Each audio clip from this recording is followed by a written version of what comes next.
Hey, everybody. It is the Greg on Motivational Monday. How's everybody doing? I hope you had a great weekend. I sure have been having great days. Every day is a great day, right? Every day should be a great day for you, man. And today is Motivational Monday. So we're going to motivate you, and I hope this takes you all the way through the week to end up being on top and not the bottom, for sure. Don't we all want to be on top, not the bottom? And we're going to talk about being a business athlete this week. That's what we're going to talk about, being a business athlete. But I want to wrap up a little bit about last week that I was talking about. It's a hard pill to swallow sometimes. It's a hard pill to swallow sometimes. But the way you think about someone, is the way it's, you think that the thinker thinks, the prover proves. The thinker thinks, the prover proves. You think somebody's an idiot, guess what? They're going to be an idiot all day just for you. Nobody else, just for you. But you can choose how you look at people, because the way you look at them is exactly the way they're going to show up. And that's what last week's message was about. If you didn't get it, get back on it and catch up with me, man, because we're on a hell of a ride. One hell of a ride. And today we're going to talk about being a business athlete. Are you ready for that? Business athlete. I think of athletes, I think of a lot of hard work, a lot of discipline, a lot of time put in. But see, that's the problem with most people. Most people work harder on their jobs than they will on themselves. Go figure that. Work harder on their jobs than they will on themselves. And then all day Sunday, watch NFL. And esteem all these great players. You put more emphasis on the players. It's like, I've never bought a shirt. I've never bought a jersey with somebody else's name on it. You know what I mean? It's like I never met a man I'd rather be. And that's the way you should be thinking about it. We're going to talk about that character, creating that kind of character today. But we're business athletes. It's going to cost you something. At the table of success, you have to pay a price. God can't move a parked car. God can't move a parked car. You got to pay a price. And one of the things we have to do, and we have to learn how to do, because we have the biggest sickness in the world today, the biggest disease in the world today is overthinking. I have a sign in my studio here that says, think less, feel more. Think less, feel more. And that's the problem. We're overthinking all the time. How do we shut down this monkey up here, jumping from branch to branch, thought to thought? Some of the craziest shit I'd be thinking of. Like, where the hell did that come from? How do we shut that down? How do we quiet our mind? Remember, success is an inside job. So we're going to have to learn how to quiet our mind inside. We got to take a look at that garden. Is there weeds? We got to get rid of the weeds. We got to pull the weeds, man. We got to pull the weeds. We got to get in there. We got to be still, though. I always love the Bible verse, be still and know that I am God. That's you and me. That's for me and you right there. That's for me and you. Take it and claim it. Most people think, nah, that don't work for me. Well, that's food for thought. You do the dishes. But the first thing we have to do is change on what's going on the inside. We have to still our mind. We can't be like this monkey jumping around from branch to branch. And there's ways to do it. I've been introduced to box breathing recently. I was watching a Detroit Tiger pitcher, using box breathing in the dugout between innings. I thought that was interesting. Meditating has always been something. I've got more out of meditation than anything I've ever done. Anything I've ever done. In my life, spiritually. But I think there's other ways. You can listen to music. Go for a walk in the park. Or how about this one? Everybody's done this and we all love it. I know I love doing it. Is getting my hands in the dirt, planting a garden, repotting my plants. I'm a plant lover. I love plants. I'm going to be repotting them here in a couple weeks from now. But take time to still that mind. You can only have one thought at a time. You can only have one thought at a time. You can't think two thoughts at a time. Only one. And usually, this is the way it usually works. Our body is telling our mind what to do instead of our mind telling our body what to do. That's why we struggle. Learn how your mind operates.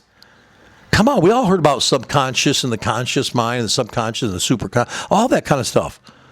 But man, we need to get back to. We need to know how this thing works. The operating system up here, like a computer works: garbage in, garbage out. But I think when we get still and we get quiet, we're able to ask ourselves better questions. We're able to ask ourselves better questions. When we get in that quiet place, you know, we can ask ourselves, who do we want to be, do, and have? What do we want our life to look like? We have choice over the matter. You have a choice over that matter. You know, the problem of it is people stop dreaming by the time they're 25. You know, should be buried by then, but they wait until they're 85. You know, but they don't accomplish any dreams. It's got to be bigger than you, too. Your why should make you cry, as someone told me once. Your why should make you cry. But you have to make a sacrifice. You know, one of the things I did also to get that stillness in that time is I got rid of my TV. I interviewed a guy on my podcast show. It's on Spotify, Zamparion. He wrote the book, The Alabaster Girl. He's the one that said, if you want to become more interesting, get rid of your phone. I didn't second doubt the guy. I didn't second doubt him. Like, I don't know about this. That sounds crazy. No, I called the girl that worked for me, and I said, hey, come get this brand new Sony TV I just bought 6 months ago. You know what I mean? Get it out of here. And then I had to learn to do, what am I going to do with my hands? Ricky Bobby, what am I going to do with my hands? You know? I had to contemplate my life. What do I want my life to look like? And here I am today. You know, you have to take action on your dreams, though. Like I said, God cannot move a parked car. He cannot steer a parked car. And taking that action is taking that time to be still and really think about what you want your life to look like. Why not? Everything on planet Earth was first thought of before it was created. The chair was first a thought. You know, your car was first a thought. Everything's imagined because imagination creates reality. I love Mary Kay has a quote, act as if. You may have seen it on some shows, TV shows. I can't think of the one right now that he talks about, but act as if. You know, create that character that you want to be. It's all right to use your imagination. It's all right to dream. I give you permission to dream. But you have to take the time. You have to want it. You know, that's the thing. The why has to make you cry. A lot of people talk about it. One of the things that was really good for me is I had someone in my life when I was growing up that was a real procrastinator. And man, I don't like procrastinating. And I know a lot of it suffer. I know people that suffer from laziness all the time. They can't get up and go. They cater to their body so long that their body controls their mind.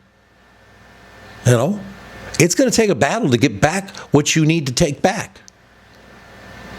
And right now, you need to take back a good attitude. Get rid of the bad one. Come on, we're having church, folks. We're having church. You know, and thinking about church, I was thinking of church the other day. I heard something. You know, most people go to church to feel good. That fuzzy feeling. No, that ain't what church is about. Church is about correction. And that's what we're having up here. Some of you get a little upset with what I say. That's good. That's really good. That's an indicator to you that's an area that you need to be working on. Because anything that upsets you is not the external. It's what's going on in the inside. It's not what's in the mirror. It's the way you're looking at the mirror. So I want you to look at yourself in the mirror today, and I want you to look at yourself all week long when you look in your mirror. And I say to yourself, I approve of myself. And there's nothing wrong with talking to yourself a little bit once in a while and have that conversation like I do. I sit down sometimes like, Greg, we're going to talk this out. You know, this is the way I want you thinking from now on. This is the way I want you acting from now on. You know, I can give you more on how to change a little bit in your life, get rid of those things that are troubling you, maybe anger issues and things of that nature. If you want to hit me up, I think the best way to do me would definitely be Instagram. My Instagram account is ghunter_photographer. And yeah, you can contact me that way. I think that would be the best way. If not, you can email me at ghuntermark@gmail.com. I'll be looking forward to hearing from you guys if you'd like to hear more about things that I've used, techniques I've used to overcome things like anger. I was talking to a friend yesterday about, you know, how the ego the ego is really angry or it's crying like a little girl. You know what I mean? It's whining like a baby, you know? And folks, I'm not going to stand for it. I'm not. Adults are like children with a more sophisticated way of crying. I don't want to hear you crying. I want to hear the opposite. I want to hear your victory cheers. You know? I want to hear somebody tell me how they rope-a-dope that situation this week and come back a champion. Like Muhammad Ali, I float like a butterfly. I sting like a bee. Go out and be that business athlete this week. We love you. The Greg, Monday Motivational. Ciao.